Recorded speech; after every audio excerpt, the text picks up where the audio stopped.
France gets 90 million tourists a year. 90 million. More than any other country on earth. The Eiffel Tower, the Loire Valley, the wine, the food. The general impression that France has thought carefully about what it wants you to see. What France has thought considerably less carefully about is what it wants you to know. Some of these places are sealed because they're dangerous. Some because they're classified. Some because whoever owns them has decided you are simply not welcome. These are 13 forbidden places in France you're not allowed to visit. Place number 13, Solenzara Air Base, Corsica. On the eastern coast of Corsica, between the mountains and the Tyrrhenian Sea, there is a military airbase that most tourists driving the coastal road don't realize they're passing. Solenzara Air Base, officially designated Base Aérienne 126 by the French Air Force, has been operational since the 1950s. It is the primary French military aviation installation in the central Mediterranean, and it is not a training facility in any abstract sense. Rafale jets from Solenzara flew real combat missions over Libya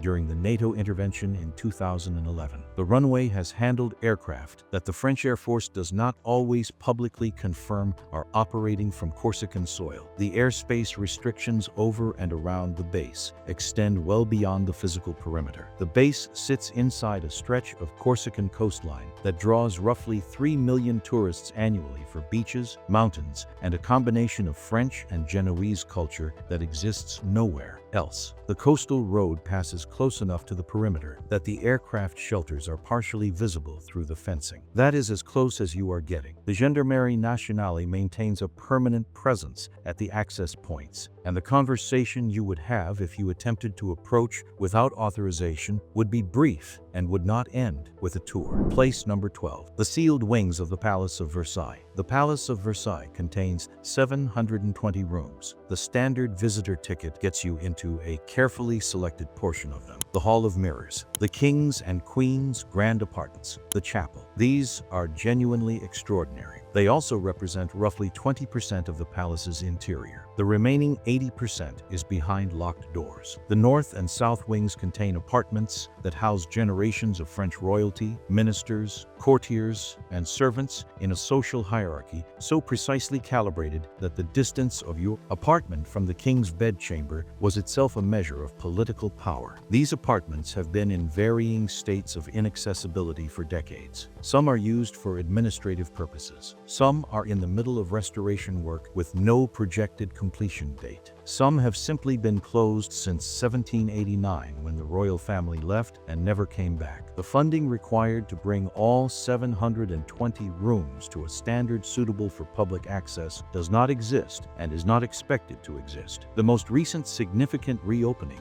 was the apartments of the Daughters of France in 2019, revealing interiors inaccessible for generations. What remains behind the other doors? The private apartments of the ministers who shaped European history, the service corridors through which absolute monarchy was actually conducted, is not on any timeline. The palace presents one face to the world. The other 600 rooms are keeping their own counsel. Place number 11. The Albion Plateau Nuclear Missile Silos, Haute-Provence. In the Haute-Provence Plateau east of Apt, at about 1,200 meters above sea level, there are lavender fields and limestone ridges and the kind of landscape that ends up on French tourism posters. There are also 18 concrete shafts sunk into the ground, each approximately 23 meters deep, that once contained nuclear ballistic missiles pointed at targets in the Soviet Union. France's Plateau d'Albion missile installation was the land-based component of the Force, the French nuclear deterrent, from 1971 until 1996. Each of the 18 S-3 missiles deployed there carried a warhead of approximately 1.2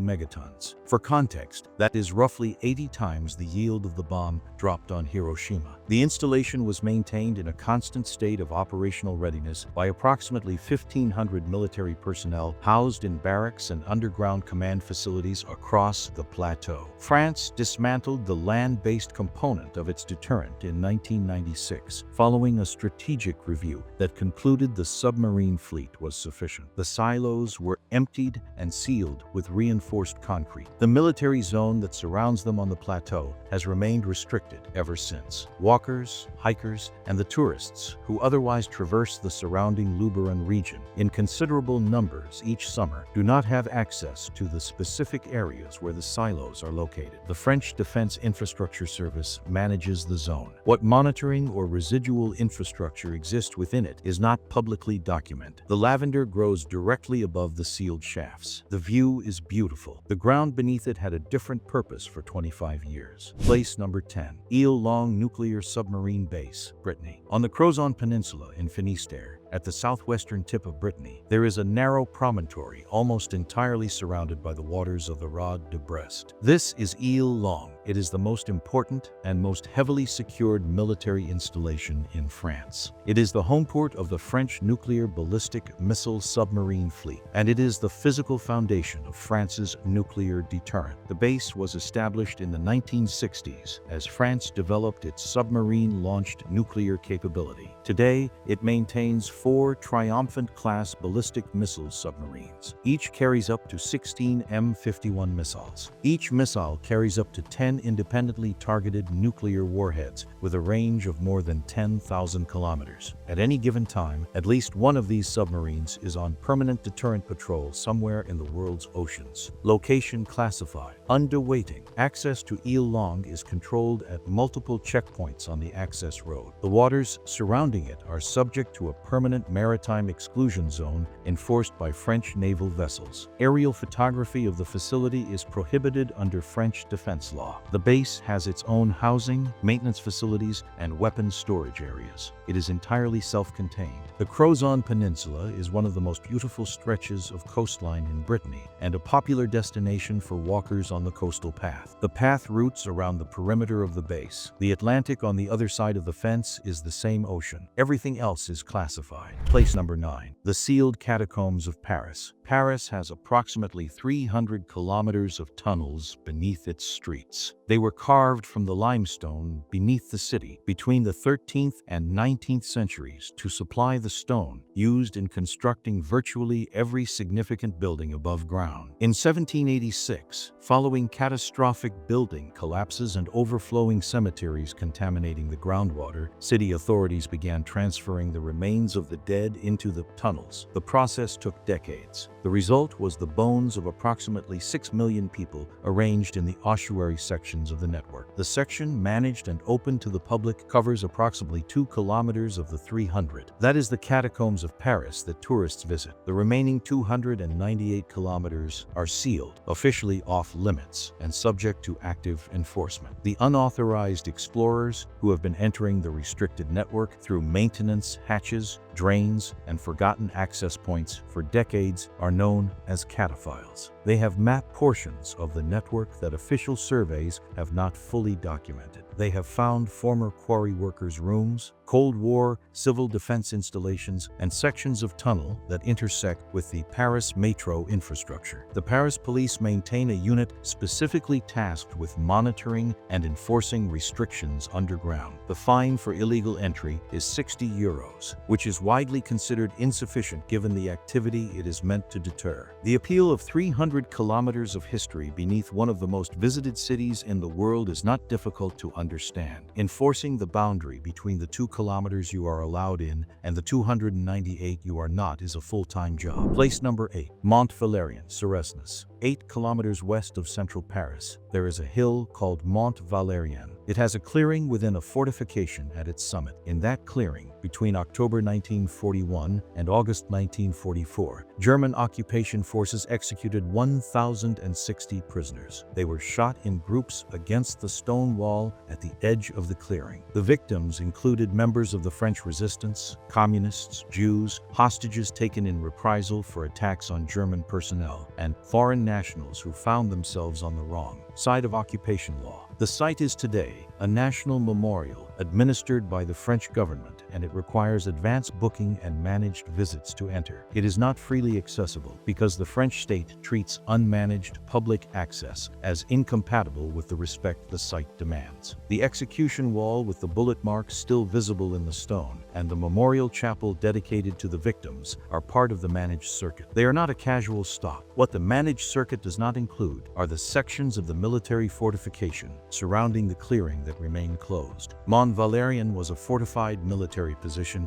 long before the German occupation. The fortification complex surrounding the execution site contains additional structures, tunnels, and spaces that are not part of any public access arrangement. The hill itself is surrounded by forested land managed by the French state, portions of which are also restricted. The clearing at the summit is maintained with particular care. The fortification that contains it is maintained with the particular silence of things the state has decided not to explain. Place number 7. The Direction Générale de la Sécurité Extérieure Headquarters, Paris. On the Boulevard Mortier in the 20th arrondissement, in a residential neighborhood near the Porte des Lilas, there is a complex of buildings surrounded by high walls and security infrastructure that France's foreign intelligence community refers to with the understated humor that intelligence services seem to develop naturally as La Piscine, the swimming pool. The name comes from the municipal swimming pool that sat adjacent to the complex when France's Foreign Intelligence Service first established itself there. The pool is gone. The agency is not. The Direction Générale de la Sécurité Extérieure, France's primary foreign intelligence and counter-espionage service, has been headquartered on the Boulevard Mortier since 1946. Its address is not a secret. Its existence is not a secret. What it does inside the complex is classified under French national security law, and the building is inaccessible to anyone without specific operational clearance. The agency has one particularly significant moment in public history. In 1985, its operatives bombed the Rainbow Warrior, a Greenpeace vessel moored in Auckland Harbor in New Zealand, killing a Portuguese-Dutch photographer named Fernando Pereira. The operation was ordered by the French government to prevent Greenpeace from interfering with French nuclear tests in the South Pacific. 2 French agents were arrested and convicted of manslaughter by a New Zealand court. They were subsequently released following French diplomatic pressure. The operation was planned inside a building on the Boulevard Mortier that you can walk past without anyone stopping you. Getting inside is a different matter entirely. Place number 6. The Louvre's Restricted Reserves, Paris. The Louvre received 9.6 million visitors in 2023. Its permanent collection contains approximately 615,000 objects. Approximately 35,000 of those objects are on display at any given time. The remaining 580,000 are in the reserves. You are not seeing those. The reserves contain objects across every category of the collection. Egyptian antiquities, for which the exhibition rooms have no space. Medieval manuscripts, too light-sensitive for permanent display.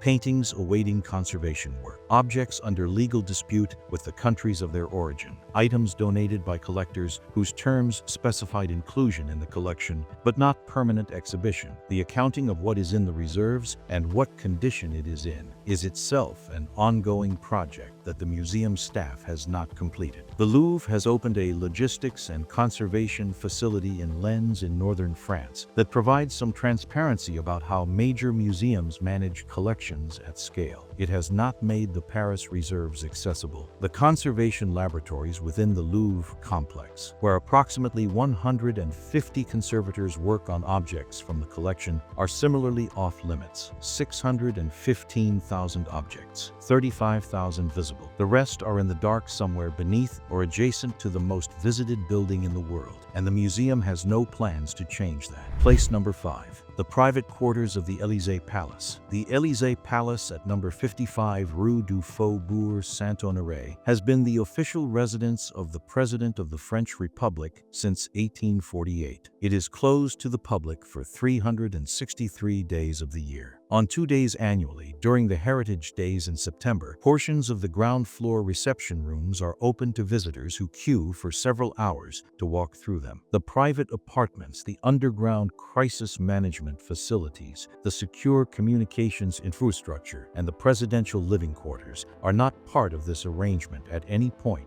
during the year. The palace was built in 1722 and has passed through the ownership of Madame de Pompadour, Napoleon Bonaparte, and the French state, before becoming the permanent presidential residence. Its interiors have been substantially redecorated under successive presidents. The renovation commissioned under Georges Pompidou in the 1970s divided opinion sharply between those who considered it an assertion of contemporary French design and those who considered it a serious error. The debate continues. Access does not. Beneath the palace, a hardened bunker and crisis management facility provides the French president and senior officials with a secure command environment in a national emergency. The French government has never officially confirmed this facility exists, though French investigative journalists have reported on it multiple times. The communications infrastructure connecting the Élysée to France's nuclear command authority is classified. The gardens are occasionally visible through the iron railings on the Rue du Faubourg Saint-Honoré.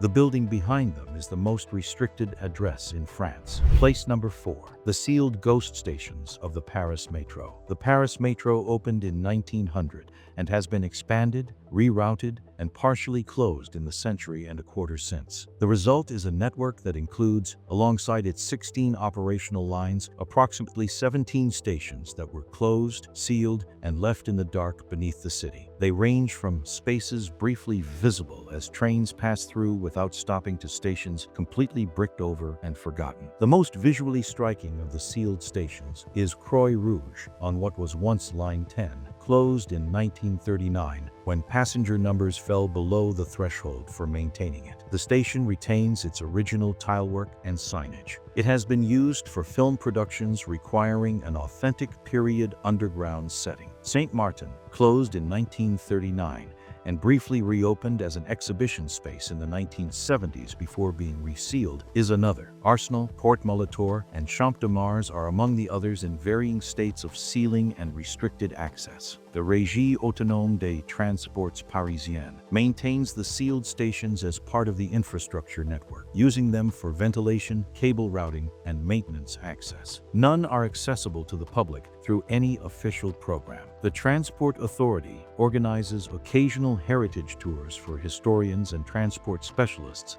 that include specific sealed sections. These are not open to the general public and are conducted under controlled conditions by staff. The tile work in Croix Rouge, with its original advertising placards for products that have not existed since the 1940s, is sitting in the dark beneath the 6th arrondissement. Right now, the metro passes through without slowing. Place number 3. The French nuclear test sites in Algeria. Between February 1960 and February 1966, France conducted 17 nuclear weapons tests in the Algerian Sahara, in the regions of Regain and In Eker. 4 of these were atmospheric detonations, nuclear devices detonated at the top of towers or dropped from aircraft, releasing radioactive fallout across the desert. 13 were underground tests, several of which vented radioactive material to the surface through cracks in the rock. The sites remain contaminated. Access is restricted by the Algerian government, which inherited the contaminated territory when France withdrew following Algerian independence in 1962. The largest test in the series, codenamed Gerbois Bleu, was detonated on February 13,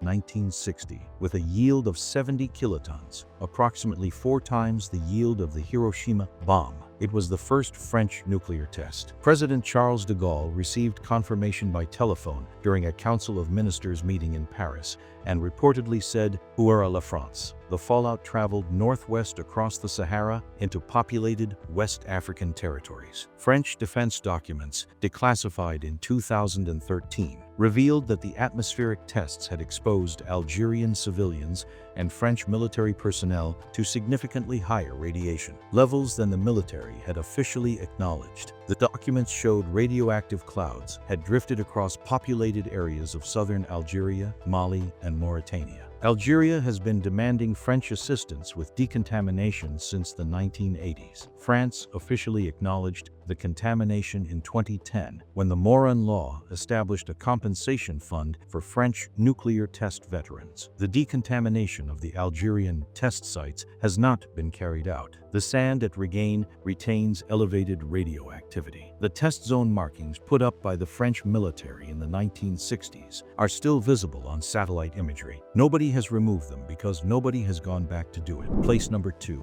The sealed Paris underground government infrastructure. Beneath Paris, below the catacombs, and below the sealed metro stations, and below the infrastructure of the most visited city in the world, there is a layer of Cold War and wartime government infrastructure whose full extent is classified and whose accessible portions are approximately none. What is publicly acknowledged is limited but suggestive. The French government constructed hardened underground facilities during the Cold War to ensure continuity of government and military command in the event of a nuclear attack. The Élysées Underground Command Facility has been referenced in French investigative journalism. Caen's underground command and communications infrastructure beneath its headquarters on the Rue Saint-Dominique. Whether tunnels or secure corridors link these key government sites below street level has not been confirmed in any public document. The French state has not volunteered this information and has not been required to provide it. During the German occupation,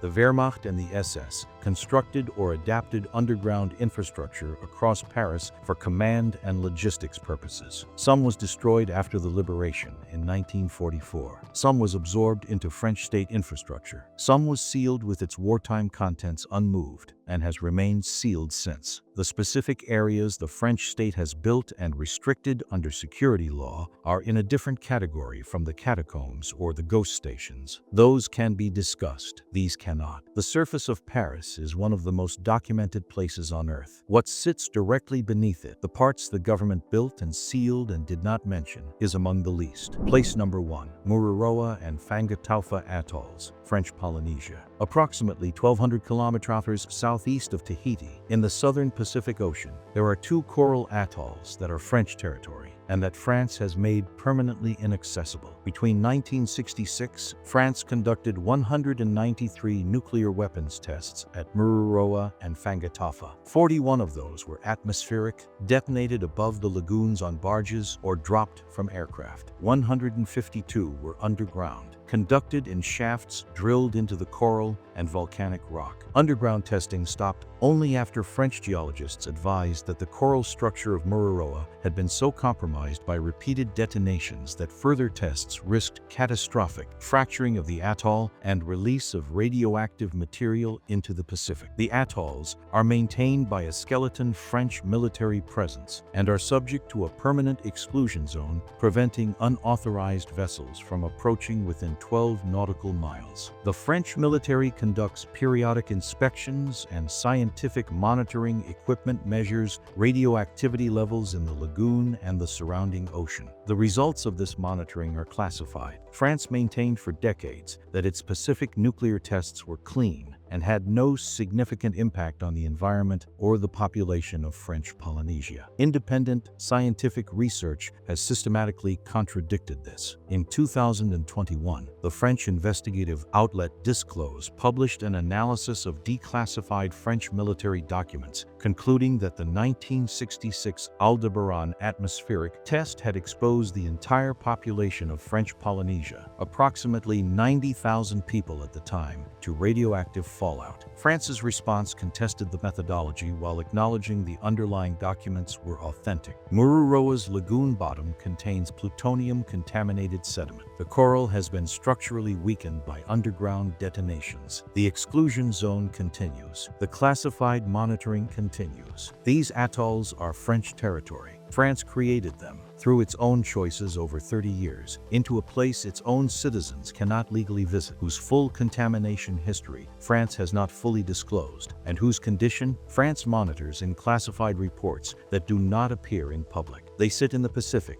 1,200 kilometers from Tahiti, enclosed by an exclusion zone and a century's worth of decisions that France has never fully answered for. France receives more tourists than any country on Earth, and it works hard to deserve that. The architecture is real. The food is real. The culture is real. What is also real is the Saharan desert France irradiated in the 1960s and the Pacific atolls it contaminated across 30 years of nuclear testing and the sealed government infrastructure beneath Paris and the missile silos under the lavender fields that most people driving through Haute-Provence have no idea are there. Some of these places are restricted for legitimate reasons. Some are restricted because restriction is easier than explanation. All of them are worth knowing about. If this video was worth your time, hit the like button. It genuinely helps the channel reach more people. And if you want more of this, subscribe. There's no shortage of things Europe would rather you didn't look at too carefully.